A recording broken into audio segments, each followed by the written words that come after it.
Bismillahirrahmanirrahim. Assalamualaikum warahmatullahi wabarakatuh. Salam sejahtera bagi kita semua. Shalom, Om Swastiastu, Nama Budaya, Salam Kebajikan. Semoga kita selalu diberkahi nikmat, kesehatan, dan senantiasa dilindungi oleh Tuhan Yang Maha Esa dimanapun kita berada. Yang sama-sama kami hormati, Bapak dan Ibu selaku tim dosen mata kuliah Dasar Kesehatan Lingkungan, dan teman-teman seperjuangan saya sekalian yang berbahagia. Izinkan saya memperkenalkan diri. Saya Hana Amalina, perwakilan dari kelompok 8 sebagai moderator yang akan memandu jalannya presentasi dengan susunan acara, pembukaan, penyampaian materi, dan penutup. Baiklah, langsung saja agar kita lebih barokah, marilah kita sama-sama membukanya dengan melafazkan bismillah. Bismillahirrahmanirrahim. Kami selaku kelompok 8 akan mempresentasikan hasil tugas kelompok kami dengan topik penyehatan makanan dan minuman. Sebelum itu, kami kelompok 8 beranggotakan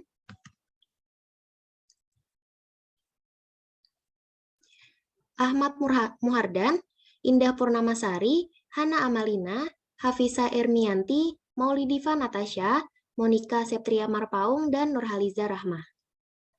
Baiklah, langsung saja kita mulai sesi penyampaian dan penyajian materi. Kepada teman-teman yang bertugas, saya persilahkan.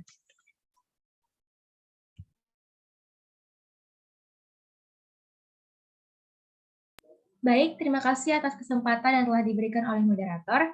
Di sini saya akan menjelaskan apa sih penyehatan makanan dan minuman itu.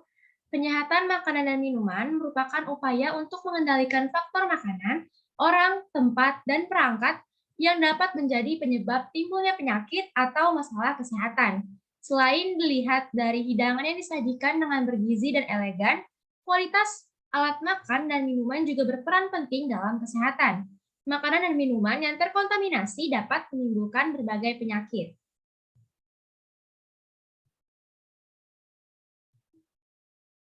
Teori dasar sanitasi makanan. Sanitasi makanan merupakan salah satu usaha pencegahan yang menekankan kegiatan dan tindakan yang harus dilakukan untuk melindungi makanan dari segala bahaya yang nantinya dapat menjadi pengganggu ataupun merusak kesehatan tubuh manusia. Hal ini diawali dari sebelum makanan diproduksi, proses pengolahan, penyimpanan, pengangkutan, hingga saat makanan siap untuk disajikan kepada masyarakat ataupun konsumen. Dari teori tersebut, hygiene dan sanitasi makanan memiliki tujuan untuk menjadi pengendali faktor-faktor makanan, tempat, dan perlengkapannya yang bisa saja menimbulkan berbagai penyakit atau masalah kesehatan lainnya.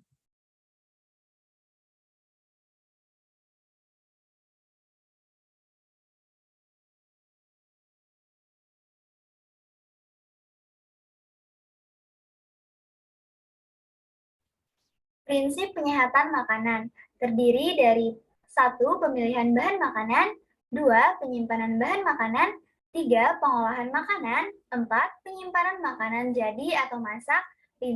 Pengangkutan makanan, dan yang terakhir 6. Penyajian makanan.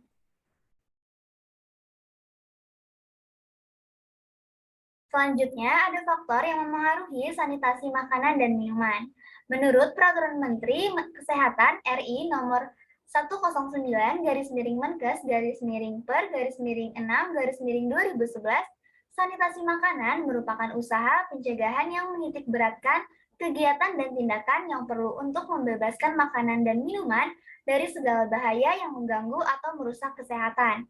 Derajat kesehatan merupakan hasil interaksi dari 4 faktor, yaitu faktor lingkungan, faktor perilaku, faktor pelayanan kesehatan, dan faktor keturunan.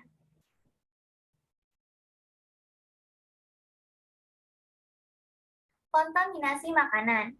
Makanan harus mengandung nilai gizi yang cukup, juga harus bebas dari sumber pencemar seperti mikroorganisme yang dapat menjadi penyebab penularan penyakit apabila tidak dikelola secara higienis.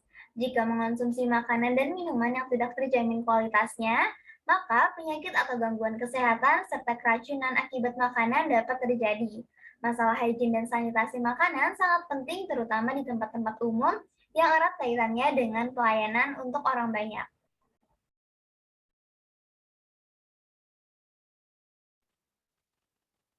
Selanjutnya adalah upaya pencegahan kontaminasi makanan.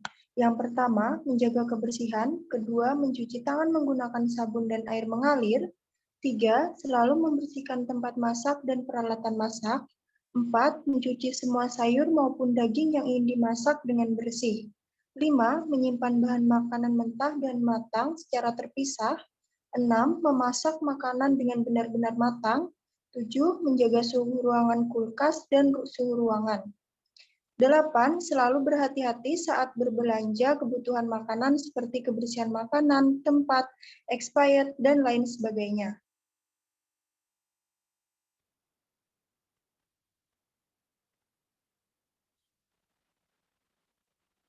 Adapun pengawasan sanitasi makanan yang pertama adalah keamanan air, kedua kondisi dan kebersihan permukaan yang kontak dengan bahan pangan, tiga pencegahan kontaminasi silang, 4. Menjaga fasilitas pencuci tangan, sanitasi, dan toilet. 5. Proteksi dari bahan-bahan kontaminan. 6. Pelabelan, penyimpanan, dan penggunaan bahan toksin yang benar. 7. Pengawasan kondisi kesehatan personil yang dapat mengakibatkan kontaminasi. 8. Menghilangkan hama, pengganggu dari unit pengelolaan.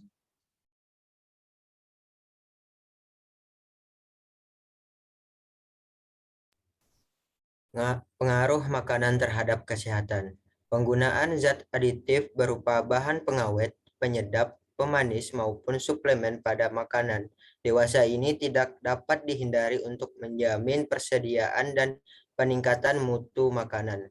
Penggunaan zat aditif pada makanan yang tidak bijaksana dapat menimbulkan berbagai masalah kesehatan, misalnya keracunan, kerusakan saraf, ginjal, hati, cacat kelahiran, gangguan gastroenteritis, kejang-kejang, anomalia kaki, kelainan pertumbuhan, kemandulan, bahkan kematian.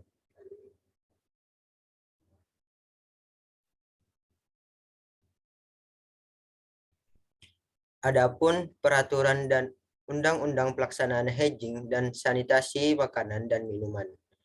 Pengertian pangan tertuang dalam Undang-Undang Nomor 18 Tahun 2012. Sesuai bagian 4 Undang-Undang Pangan 1983, tempat termasuk jalan, ruang terbuka, atau tempat peristirahatan umum, atau sepeda atau kendaraan apapun yang digunakan untuk sehubungan dengan penyiapan, pengawetan, pengemasan, penyimpanan, pengangkutan, distribusi, atau penjualan makanan apa saja. Mutu pangan adalah nilai ditentukan berdasarkan kriteria keamanan dan kandungan gizi pangan sebagaimana dimaksud dalam pasal 1 angka 36 Undang-Undang Nomor 18 Tahun 2012 tentang pangan.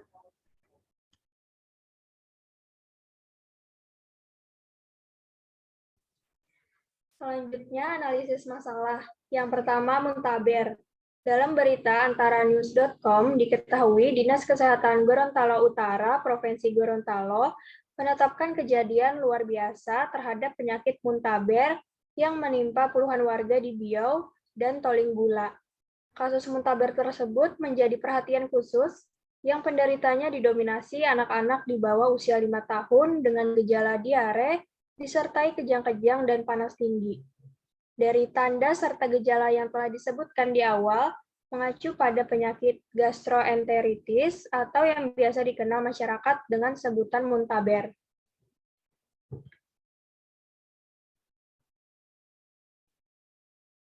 Selanjutnya diare.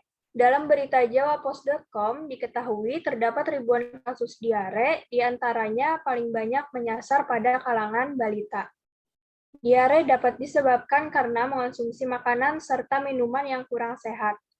Diare merupakan gangguan buang air besar, ditandai dengan BAB lebih dari 3 kali sehari dengan konsistensi tinja cair dan dapat disertai dengan darah.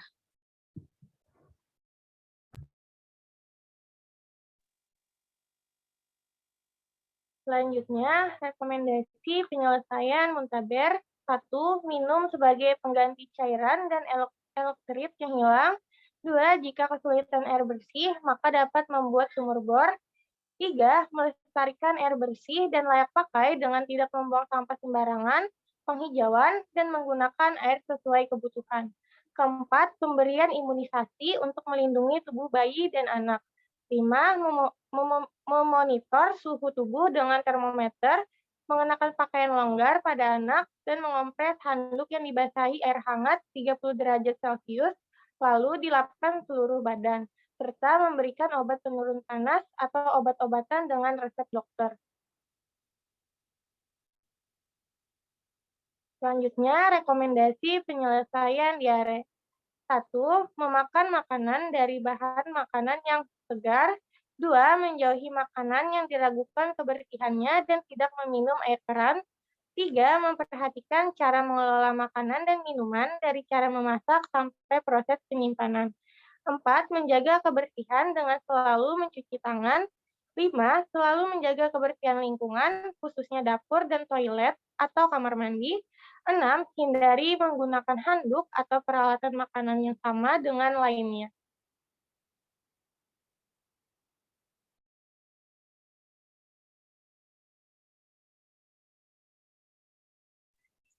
Selanjutnya penutup. Adapun kesimpulan dari materi ini yaitu penyehatan makanan dan minuman merupakan upaya untuk mengendalikan banyak faktor yang menjadi penyebab timbulnya penyakit. Makanan dan minuman yang terkontaminasi dapat menimbulkan penyakit. Pengawasan terhadap hygiene dan sanitasi makanan dan minuman bertujuan agar memenuhi syarat kesehatan dengan cara selalu mempertahankan kualitas makanan, baik secara bakteriologis, kimiawi, maupun fisik.